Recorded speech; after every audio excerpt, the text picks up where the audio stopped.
Buhay po ba ang Diyos? Sa umaga pong ito, nais ko pong bigyan ng ang pagtitiwala. Kung paano nga po tayo sa lugar, dito po sa dakong ito, kung paano tayo ay nagtitiwala na narito ang banal na Espiritu sa pamamagitan ng ating mahal na Apo Kunching. Na kung paano po tayo ay nagtitiwala, pag binigay po natin ang ating buong pagtitiwala sa Diyos, kung paano kakamti natin ang ating kagalingan, kagalingan ng lupang katawan, kagalingan ng pang-espiritual. At kung paano din po sa ating pagtitiwala ay ating nakamit ang ating hinihiling sa Kanya, nawa po ang bawat isa na naisin ng Panginoon na tawagin sa gitnang ito ay makipag-isa po at ipahayag ang nakamit nila sa kanilang pagtitiwala sa Panginoon.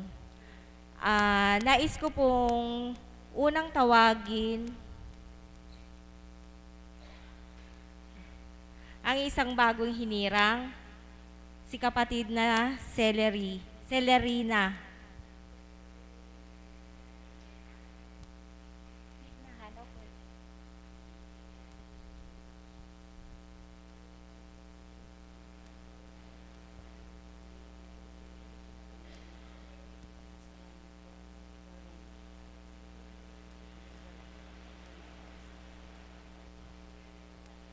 Magandang umaga po sa inyo lahat. Ang masasabi ko lang po, sa dati ko pong buhay, napakarami pong pinagbago. Na lahat po ng hindi dapat at karapat-dapat, naalis ko na po lahat, lalo na po ngayon na isa na po akong hinirang. Ganun po pala, pagka sa dati mong buhay at nabigyan ng banal na Espiritu, lahat po nakokontra niya. Yung kung ano po yung nasa isip mo, antimano nakokontra yung masama. Ganun po pala. Kaya nagpapasalamat po ako at naakay po ako sa dakong ito. Ganun po pala, may gagampanan ako. Pero bago po dumating yung aking pag-ano kay Apo, marami pong pagsubok na dumating sa buhay namin. Pero iyon po, nalagpasan ko lahat ng tulong po ng mahal na Ama at ang Divine Mercy. Hiningi ko po sa Kanya lahat yon, pero nalagpasan ko po lahat. Kaya po ako ngayon nagpupurit, nagpapasalamat sa aking mga problema na nalutas po. Ang hinihingi ko na lang po ngayon sa pagkaano ng hinirang, gabayan niya po ako at magampanan ko ang tungkulin ko dito sa dambana. Kaya Ama, hinihingi ko sa inyo, nabigyan mo ako ng lakas nang ako makagampanan sa iyong paggawain dito sa dambana. At isa po pala, may pagpapatotoo lang po ako na naganap po nung bago po ako hinirang. Siguro po 1 linggo yun. Hindi naman po ako ganito kapayat eh. Kaya lang po, sinubukan po ng mahal na Ama. 3 araw po ako nagtatay, hindi ko po malaman kung paano. Tinungkos po nung pamilya ko yung gamit ko, dadalhin ako sa ospital. Sabi ko, hindi ako gagaling sa ospital. Kung hindi, painumin niyo lang ako ng tubig. Talaga pong mahiwaga ang Ama. Bawat punta ko po sa CR, may dala lang po ako ng tubig. Kaya ganitong lumakas po ako at hiniling ko po sa Kanya, Ama, paano ako maglilingkod sa inyo kung ako ganito ang katawan ko? Pero po ngayon, binibigyan niyo na po ako ng lakas. Kaya po nagpupurit, nagpapasalamat po ako sa Kanya na ginagabayan po ako. Sa oras ng aking pangangailangan, nandoon po yung pandama na kung ano ang gagawin ko. Kamukha po nung ilang araw po, nagsunod-sunod yung mga apo ko. Hiniling ko po sa Kanya, Ama, ako po, ginawa niyo po akong hinirang. Sana po sa pagdamtay ko ng aking kamay sa aking mga apo, bigay niyo po ang kagalingan. Isipin niyo po, wala pang kalahating oras, sasalatin ko yung apo ko na inaapoy ng lagnat, wala na. Hindi po ba mahiwaga ang talagang Ama? At saka sabi ko nga po, dapat po, yung po kasing mister ko gusto ko makarating dito. Pero ang sabi ni Apo, hindi pa anak ukol na makapunta dito, may takda yun. Sana po magiging masaya ako kung kasama ko siya. Pero ang tinuran po sa akin ng mahal na asawa ko, may araw din na ako makakapunta doon. Kaya po ako, naghihintay ako at nanghihingi ako ng ano kay mahal na ama, na sana na makasama ko siya dito sa Dambana. Kasi po yung aking mga anak, halos nakakasama ko na sila dito. Kaya ang sabi po nga, saka po nga pala doon sa aming pamumuhay, napakalaki po ang pinagbago. Sa dati po na kami po namumursyento sa palay, pagdating po ng anihan, wala na rin yung porsyento ko. Ngayon po, talagang naiiyak po ako sa galak na ibinibigay sa akin ng ama na hindi ko man hilingin na ako bigyan niya. Panilang po papupuri ko sa kanya, ibinibigay po niya lahat. Kaya ako ama, nagpapasalamat ako at ibinigay mo lahat ng aking kahilingan. Kaya sabi ko nga po, mapalad po ako. Mana po, 8 buwan pa lang po ako dito sa Dambana, nakakain ako ng mahal na ama. Tapos po, nung Lunes Santo nga po, basbasan po kami ni Apo na blessing. Kaya sabi nga nung karamihan, mapalad ka anak. Sa 8 buwan mong pagpunta dito, wala ka pa 1 taon, naging hinirang ka na. Kaya po ako nagpapasalamat na ako po, sa bilang pagkatao, na inano niya po sa kanyang banal na espiritu, tinuran niya na ako po isang maggaganap dito sa Dambana. Kamukha din po niyo akong pasyente dahil marami pong nangyari sa katawan ko na hindi ko mawari kung ano yung naging depresya ko. Halos sa mata, sa buong katawan, lahat po pagsubok binigay niya sa akin pero nalagpasan ko po yun. Kaya lang po, may konting iyak siyempre po pagka binigay niya, naiiyak ka dahil sa galak. Hindi naman po dahil sa lungkot, galak po iyon. Kaya ngayon nagpapasalamat ako sa iyo, Ama. Lahat ng aking kahilingan, ibinibigay mo. At sana, ako po, gabayan ninyo bilang isang hinirang na magampanan ko ang aking tungkulin dito sa Dambana. Kaya hanggang dito na lang po. Salamat po. Maraming salamat po, mahal na kapatid, sa pamamagitan ng pagtitiwala nyo na ang Diyos ay buhay sa dakong ito, ipinagkakaloob po niya ang bawat hilingin. Kung paano nga po, sabi nga po ng banal na Espiritu, ang isang tao daw po, nasa tiyan pa lamang ng magulang, alam na po ang takda. Kaya naniniwala po ako na talagang takda po niya na maging isang hinirang. Ang susunod ko pong tatawagin ay mag-aalay ng isang awitin, si kapatid na Mirna.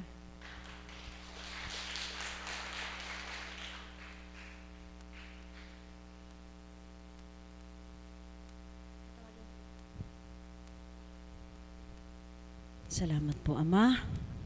Salamat pong muli sa iyo sa pagkakataong ito. Muli po ang samot dalangin ko sa anumang ginagampanan, ikaw po ang manguna at magharing tuwiran sa bawat isa sa aming magkakapatid at nawa ang bawat naming pag-aalay ay maging makabuluhan at maging kapakipakinabang sa bawat isang tatanggap. Amen. Muli po, mapagpalang umaga sa ating lahat. Buhay po ang Diyos.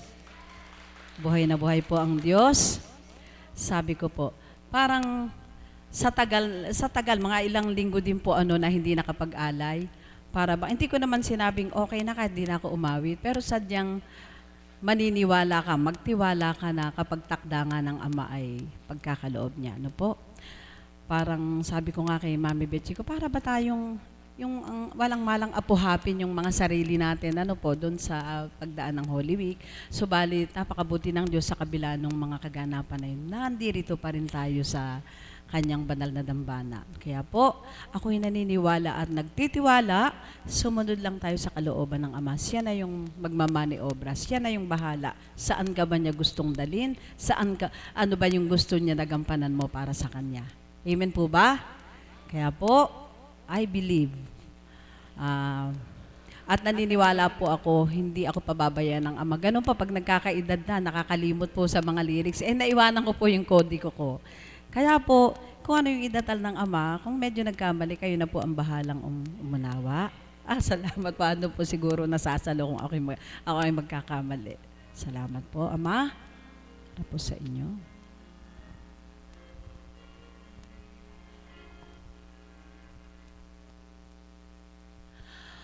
I believe for every drop of rain that falls, a flower grows.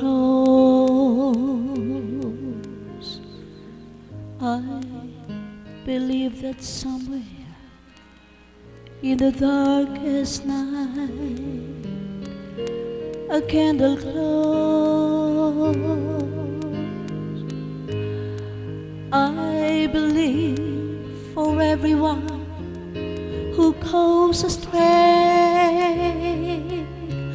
someone will come to show the way. I believe, yes, I believe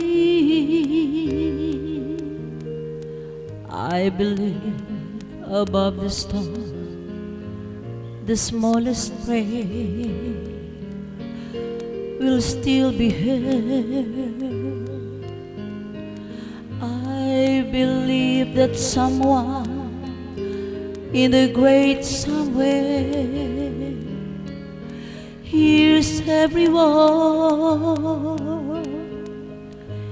Every time I hear a newborn baby cry, or touch a leaf, or see the sky, then I know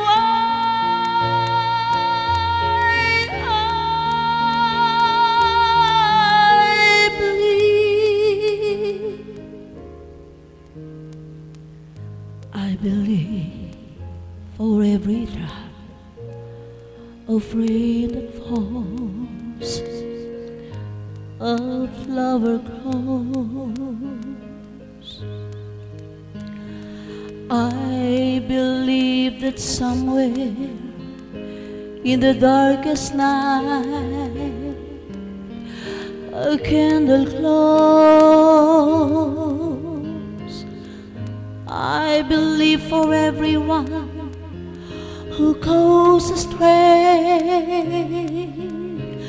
someone will come to show the way. I believe, yes, I believe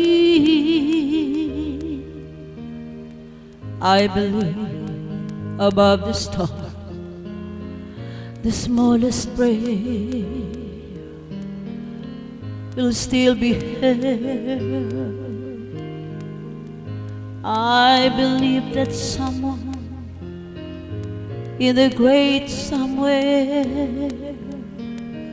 hears every word. Every time I hear a newborn baby cries, or touch a leaf, or see the sky, then I know I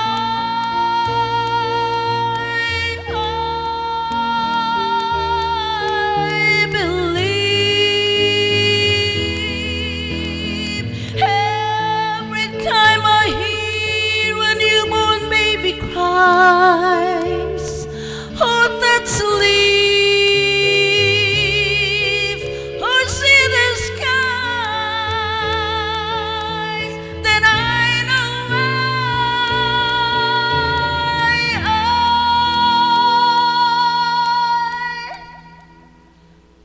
believe. Thank you, Lord. Salamat po, Ama.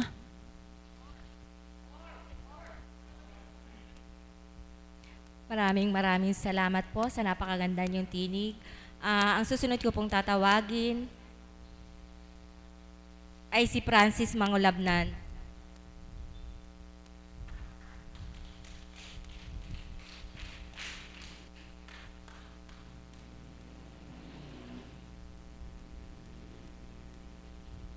Magandang umaga po sa inyo lahat.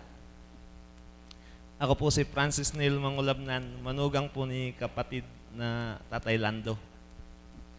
Ang may babagi ko po sa inyo yung pong mga trials na naranasan ko po sa halos 10 taong ko pong pagbabarko. Ay sa huling kontrata ko lang po naranasan, sa huli na po na to. Nakaranas po kami ng nasiraan po yung makina ng barko. Halos hindi po kami tumatakbo na paabante, paatras po. Hanggang pong inabutan po kami ng masamang panahon. 7 meters wave, extreme rolling, nagkasunog po yung barko ng 3 araw po. Pero ni isang segundo po, hindi po ako pinanginahan ng loob dahil alam ko po, kasama ko po yung Ama. Nagtitiwala po ako doon at lalong-lalo na po yung mga biyanan ko nandito sa araw-araw, asawa ko po. Kahit na po iba po yung lahi ng mga kasama ko, iba-ibang religion po, may Muslim, may Orthodox, pero sa ganong senaryo po, alam ko pong isa po yung tinatawag namin, ang mahal na Ama. Hanggang pong nakatawag kami ng rescue, at yun po, nakasadsad po kami na maayos, nakauwi po ako ng buhay, buo sa aking pamilya. Yun lamang po, maraming salamat po sa inyo.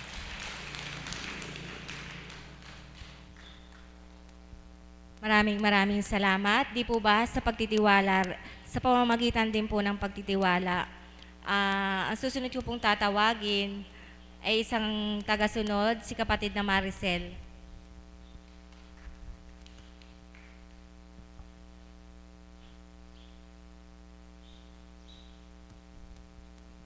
Magandang umaga po. Good morning po. Parang malungkot. Maibabagi ko lang po sa pagtitiwala ko sa Ama. Unang-una po yung pagising po ng umaga na masilayan yung bigay na liwanag niya sa atin at ang buhay.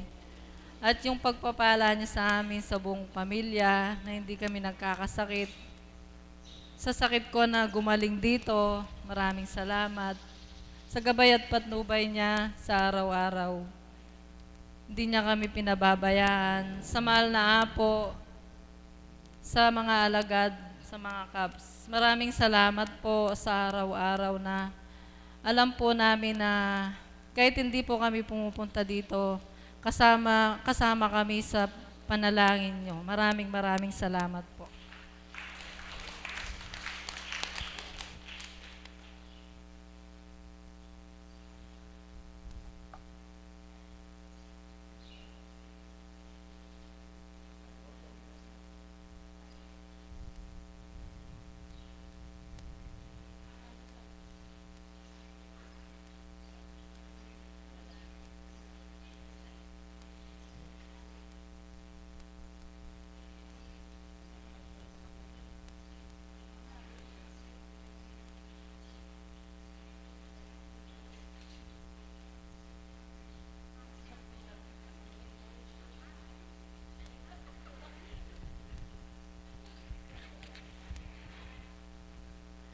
Maraming salamat po.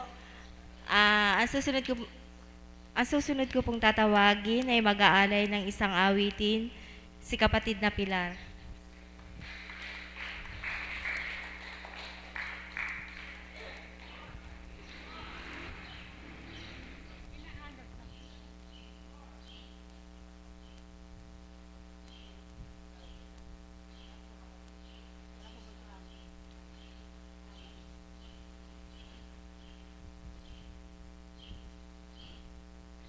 Isang mapagpalang umaga po sa tanghaling ito.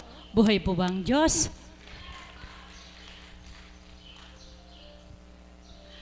Ang awiting pong ito ay buong puso ko pong inahandog para po sa ating lahat, higit sa ating Ama at sa ating minamahal na po Conching.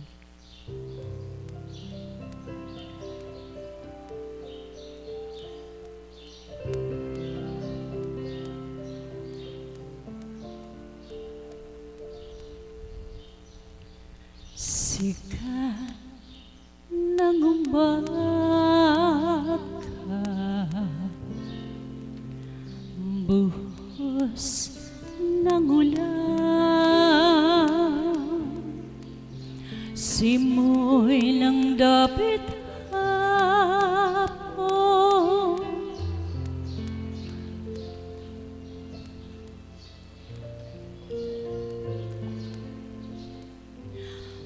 batis na malinaw, dagat na bugha, gayon ang Panginoon kong Jesus ng aking buhay. Saan man ako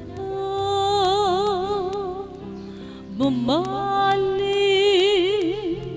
ika'y naroon, tumalikod man sa'yo. Dakilang pag-ibig mo sa'kin, tatawag at magpapaalala. Ako'y iyong kinikiliw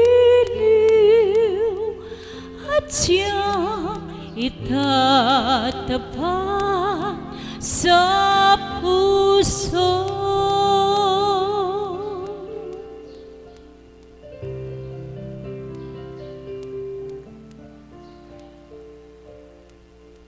Tinig ng kaibigan o yayi ng ina, pangarap ng ulila, bisig ng dukha, ilaw ng may tako, ginhawa ng aba, gayon ang Panginoon kong Jesus ng aking buhay. Saan man ako bumalik, ika'y naroon, tumalikod man sa'yo. Dakilang pag-ibig mo sa'kin, tatawag at magpapaalala. Ako'y iyong kinikiliw at siyang itatapat sa puso.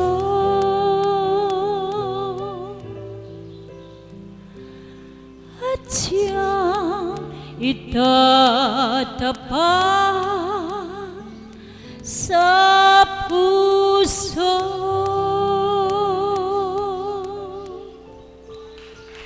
Salamat po.